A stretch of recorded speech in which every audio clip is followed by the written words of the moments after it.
Sayın Bekir'e vazirlerinin akıl ferasetini sınak görüşçün ularını huzurga çağırdı.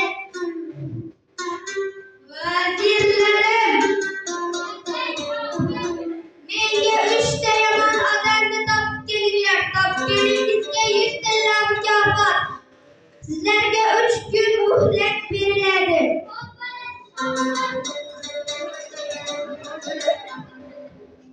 Vazirlar 3 kecha-yu 3 kun